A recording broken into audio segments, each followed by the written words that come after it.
¿Qué es la literatura medieval? La literatura medieval agrupa el conjunto de las producciones artísticas, escritas de Europa que datan de los 1000 años que dura el medioevo y el periodo histórico, comprendido entre la caída del Imperio Romano en el siglo V y el Renacimiento de América en el siglo XV, y caracterizado más que todo por el surgimiento de una sociedad feudal. El medioevo fue un periodo largo y complejo. Tradicionalmente llamado oscurantismo es el contexto en el que se da, dado que los márgenes de alfabetización y de distribución de la cultura letrada en Europa decayeron muchísimo en comparación con la antigüedad y sobre todo con el posterior Renacimiento. El espíritu de la época fue el religioso y el cristianismo. Imperó en la cultura europea imponiendo la fe y los valores dogmáticos por encima de cualquier otro punto de vista.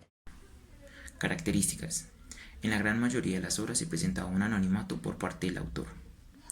La lengua usada principalmente para estas obras fue el latín. A través de los años se presentó una divulgación de las lenguas nacionales, es decir, que las obras comenzaban a ser escritas en las distintas lenguas de diferentes regiones. En esta se presenta o se marca una oralidad, ya que a menudo eran leídas para la audiencia.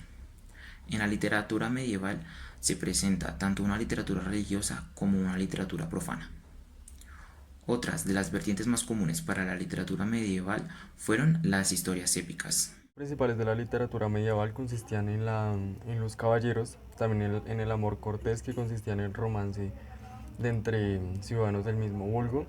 También hacía referencia a la religión, ya que dictaba las normas de comportamiento, de la moral y sus buenas costumbres.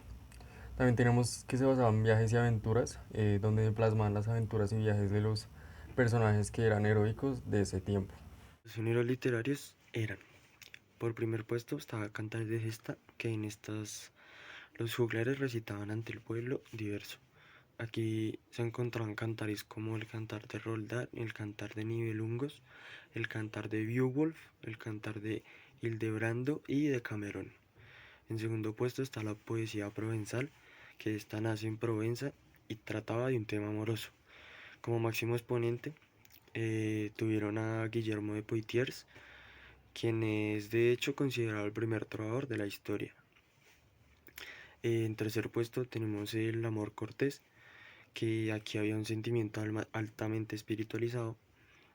En el cuarto estaba la novela de caballerías, que esta contaba con las hazañas de un caballero. El quinto fue Dolce Stil Novo, que este nació en Italia y su tema principal era el amor. En sexto puesto el cuento, que pues eran antiguos relatos orales. Y por último puesto estaba la epopeya, que estas eran acciones guerreras llevadas a cabo por un héroe. En algunas de estas están la Divina Comedia, la Eneida y Orlando Furioso. Autores y obras. Un autor fundamental fue Dante Alighieri, que nació en Florencia en 1265 y murió en Ravenna en 1321.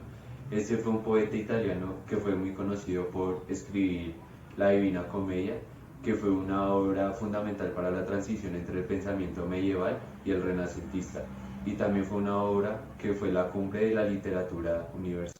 La Divina Comedia fue escrita entre 1304 y 1321, originalmente fue conocida como solo comedia, pero en oposición al concepto clásico de la tragedia, al encargársela a Giovanni Boccaccio, la nombró la Divina Comedia, evidenciando la centralidad de sus valores cristianos. Otro autor fundamental es Giovanni Boccaccio, que nació el 16 de junio de 1313 y murió el 21 de diciembre de 1375. Este fue un escritor y humanista italiano que también escribió varias obras en latín, pero es más recordado por ser el autor de Camerón, que fue un libro esencial en la literatura europea del género novelista corto o relato, y también usaba mucho el recurso de la narración enmarcada.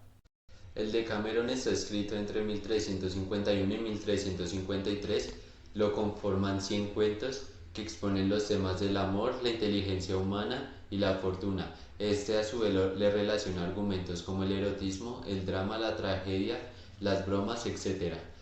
El Decamerón está narrado entre sus protagonistas en una villa que se están resguardando de la peste negra en la ciudad de Florencia.